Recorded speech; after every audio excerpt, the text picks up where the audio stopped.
बढ़ते आगे बात कर लेते हैं बगहा की, जहां चीनी मिल में गाड़ीवान की मौत के बाद हंगामा शुरू हो गया। किसानों ने मुख्य गेट को जाम कर दिया है और हंगामा कर रहे हैं। किसानों ने मिल प्रबंधन पर कुव्यवस्था का आरोप लगाया।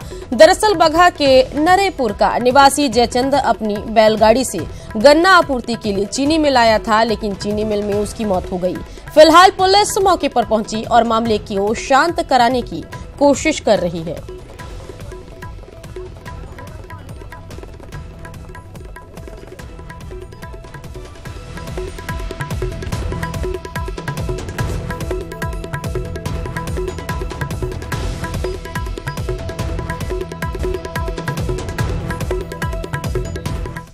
बात करते हैं सहरसा की, जहां एक बार फिर से न्यूज 18 की खबर का असर हुआ है। संचालिका पर फायरिंग करने का मामला है।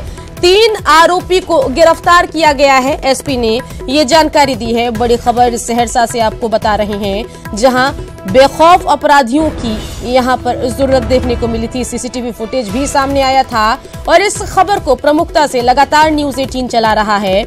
और एक बार फिर से न्यूज 18 की खबर का असर हुआ है। संचालिका पर फायरिंग मामले में 3 आरोपी को गिरफ्तार किया गया है। तो रंगदारी मांगने को लेकर संचालिका के साथ यहां पर जो कुछ भी हुआ वो आप तस्वीरों में देख रहे हैं। और लगातार न्यूज 18 इस खबर को प्रमुखता से दिखा रहा था और अब इस पूरे मामले पर पुलिस महकमा चौकस हुआ और 3 आरोपी की गिरफ्तारी हुई है।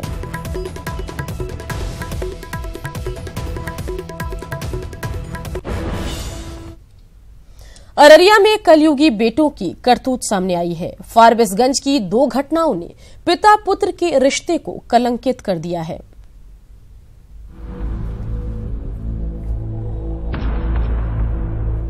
पहली कहानी फारबिसगंज शहर के गोड़ियारी मोहल्ले की है, जहां जमीन के चंद टुकड़े के लिए एक पुत्र ने अपने पिता पर न सिर्फ मुकदमा कर दिया है, बल्कि बात नहीं मानने पर पिता को प्रताड़ित भी किया जा रहा है। अपने उम्र के आखिरी पड़ाव में पहुंच चुके 87 वर्षीय रेखब चंद बदलिया यही कह रहे हैं कि ऐसा बेटा भगवान किसी को न दे। हर समय तो होता दुर्व्यवहार तो करता ही है और परेशान भी करता है, प्रशासन के माध्यम से हैरान करवाता है। भगवान करे ऐसा बच्चा किसी को नहीं दे जो और अपने आपको पिता माता पिता। मेरे दोनों जेठ हैं, हमेशा बाबूजी के साथ गाली गलौज करते हैं, धमकी देते हैं हमेशा कि घर से निकाल देंगे। और बड़ा जब भी वो लोग दोनों भाई आता था तो बाबूजी को गाली बात देते रहता था। रुपया जमीन की थी और जितना है घर से भगा देंगे, नहीं रखेंगे यहाँ से। वहीं दूसरी कहानी भी फारबिसगंज से ही है, जहां सिमराहा थाना क्षेत्र के ढीला मोहन गांव में एक बेटे ने समाज और अपनी पत्नी की बहकावे में आकर अपने माँ बाप को न सिर्फ खूंटे से बांधकर पिटाई की, बल्कि उन्हें मैला भी पिलाया। मेरा बाप के नहीं पूछल के बच्चा डेट क्या दूसरे बात पर ही हमरा बेटा तोर जान के कोनो खतरा छ? जान के खतरा बहुत है कि कब हम बचेंगे। अभी कतय रहे छ? तो अभी बेटी जमा कतय रहे छी। घर में आवे से तोरा डर बुझाबे? बहुत डर माने। फारबिसगंज की इन 2 घटनाओं ने रिश्ते को तार तार कर दिया है। मामूली संपत्ति के लालच में 2 बेटों ने रिश्ते को कब्र में दफन कर दिया। सतीश कुमार, न्यूज 18, अररिया।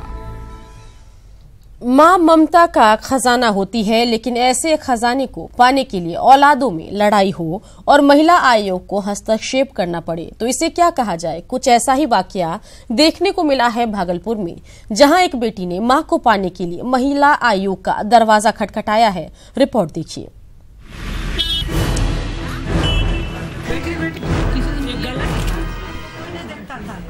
माँ बाप को देखना, इसको दवा खिला के इसको सिखाते रहे। ये तस्वीरें हैं भागलपुर की इशाक चक की, जहां मां को पाने के लिए भाई और बहन आमने सामने हैं। एक बेटी अपनी मां के लिए जद्दोजहद कर रही है और अपने बड़े भाई से लड़ाई करने पर उतारू है। बुजुर्ग महिला फूलमणि देवी अपने बड़े बेटे मिथिलेश तिवारी के यहाँ कई सालों से रह रही है।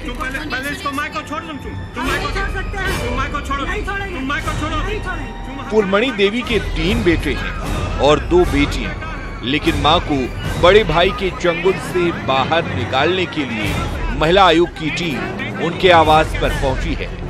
बड़ी बेटी अमृता द्विवेदी का आरोप है कि बड़ा भाई पेंशन लेने के लिए मां को कैद रखे हुए है और किसी औलाद से मिलने तक का हक नहीं है। बोलते नहीं जाएगी, मेरा मर्डर होगा तभी जाएगी। तुम जाते उनका मर्डर करते हैं पहले, बड़े भाई हाँ कहते हैं मेरा मर्डर होगा तभी कहीं जाएगी, तो जाते पहले उनका मर्डर करते हैं। कैद करके रखे हुए। हाँ कैद करके इनको रखा हुआ है, रूम पैक रहता है। इनका बेटा बेटी अभी तो कम बोल रहा था, बेटा बेटी भी शांत थी, बेटा आगे अलग अलग वही बेटा, चारों बापू मिल के बोलना शुरू करता है मिलने जाइएगा तो। क्यों बेटी के पास नहीं जा सकती है? इनके 5 बच्चे, 5 के पास रहने का अधिकार नहीं है, सरकार नहीं दिया है। प्रकार का कोई कैद नहीं किए हैं, माँ के सेवा में है, माँ खुद नहीं जाना चाहती है। माँ हमको ऐसे हाथ पकड़ के रोके कहती है कि बेटा तुम मत छोड़ना हमको एक ही जवाब मिला है कि तुम मत छोड़ना हमको। अब परसों भी बोली है कि देखना तुम हमको किसी पर भरोसा नहीं, हम तुम्हारे अलावे कहीं नहीं जा सकते हैं। जब बेटी को मां से मिलने से भाई और उनके परिवार वालों ने रोका तो बेटी ने मां को वापस पाने के लिए महिला आयोग का दरवाजा खटखटाया, जिसके बाद बिहार महिला आयोग की सदस्य निक्की हेम्ब्रम पुलिस टीम के साथ घर पर पहुंची। काफी हो हंगामे और जद्दोजहद के बाद टीम बूढ़ी मां को बाहर निकाल कर लाई और फिर अस्पताल में भर्ती कराया। कि बड़ी बेटी हमारे आयोग में कंप्लेन की कि हमारी माँ से मिलने नहीं दिया जाता है। फादर के एक्सपायर होने के बाद 1 साल से किसी को मिलने नहीं दिया जा रहा है। माँ को नशीली दवा दे करके वो लोग रखे हुए हैं। तो इसी में हम लोग महिला आयोग संज्ञान लेते हुए आई परिस्थिति को देखने के लिए, लेकिन जिस तरह का खींचतान देख के लग रहा है कि पारिवारिक विवाद और संपत्ति विवाद का मामला लग रहा है अभी पहले को देखते हुए। इस पूरे मामले में औलादों के बीच मां के ममत्व के लिए लड़ाई है या फिर इनके पीछे की मंशा मां को मिलने वाला पेंशन है, ये तो आने वाले वक्त में ही पता लग पाएगा। आशीष रंजन, न्यूज़ 18, भागलपुर। बढ़ते आगे रुख करते हैं बड़ी खबर का, जहां बिहार में सियासी खिचड़ी पकती हुई दिख रही है। लवली आनंद कांग्रेस प्रदेश अध्यक्ष से मिलने पहुंचे हैं। मदन मोहन झा के आवास पर हो रही है बातचीत। बंद कमरे में दोनों के बीच बातचीत हो रही है। बड़ी खबर आपको बता रहे हैं, जहां बिहार में सियासी खिचड़ी पकती हुई दिख रही है। लवली आनंद कांग्रेस प्रदेश अध्यक्ष से मिलने पहुंची हैं। मदन मोहन झा के आवास पर बातचीत हो रही है। बंद कमरे में दोनों के बीच बातचीत हो रही है। तो बड़ी खबर आपको बता रहे हैं, जहां चुनाव को नजदीक देख सियासत बिहार में लगातार सियासी पारा जो है वो चढ़ा हुआ है और अब लवली आनंद कांग्रेस प्रदेश अध्यक्ष से मिलने पहुंची हैं। बंद कमरे में मदन मोहन झा से लवली आनंद की बातचीत हो रही है और इस बातचीत के बाद क्या कुछ निकल कर सामने आता है वो देखना होगा। बंद कमरे में दोनों की बातचीत चल रही है। बता दें कि लगातार गठबंधन के नए नए समीकरण देखने को मिल रहे हैं। कल यूपी में भी हमने देखा कि एसपी बीएसपी का गठबंधन हुआ। अब देखना होगा कि इन दोनों की बातचीत के बाद क्या निकल कर सामने आता है, क्योंकि लोकसभा चुनाव के साथ ही विधानसभा चुनाव भी नजदीक है और ऐसे में लगातार अंदर खाने से बातचीत की खबरें आ रही है। तो लवली आनंद और मदन मोहन झा की मुलाकात हुई है। बंद कमरे में बातचीत चल रही है और इस बातचीत से निकलकर क्या कुछ आता है उसी का इंतजार है। हम अपने संवाददाता से जुड़ने की लगातार कोशिश कर रहे हैं, लेकिन बड़ी खबर यही है कि लवली आनंद ने यहां पर कांग्रेस के प्रदेश अध्यक्ष से मिलने पहुंची हैं। मदन मोहन झा के आवास पर बातचीत हो रही है।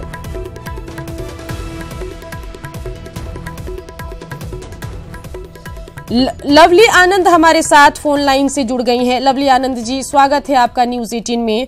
मदन मोहन झा के आवास पर आप बातचीत के लिए पहुंची थी, क्या कुछ इस बातचीत से निकलकर सामने आया, बताइए। नहीं, हमारी औपचारिक मुलाकात थी और नए साल की शुभकामना, साथ ही मकर संक्रांति की भी शुभकामना देने और उनके अध्यक्ष बनने पर पहली बार मेरी मुलाकात हुई। इसके लिए हमारी मुलाकात हुई मदन मोहन जी से, और वैसे भी उनसे पुराना हमारा रहा है।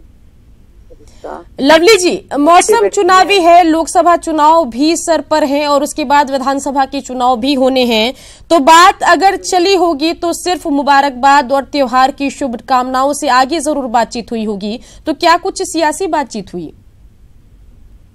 आज तो इसी पर बात हुई है और बस आज तो शुभकामना ही रहा, आगे कोई बात नहीं आज हुई है खास, लेकिन जब आगे होगी तो बताएंगे। चलिए लवली आनंद जी, न्यूज 18 से बातचीत के लिए आपका शुक्रिया। तो फिलहाल लवली आनंद खुद न्यूज 18 से हमारे साथ बातचीत के लिए फोन लाइन से जुड़ी थी और फिलहाल वो किसी सियासी खिचड़ी से इनकार कर रही हैं, लेकिन माना यही जा रहा है कि तमाम सियासी मुद्दों पर बातचीत हुई होगी और भविष्य में कई समीकरण इस मुलाकात के बाद देखने को मिल सकते हैं।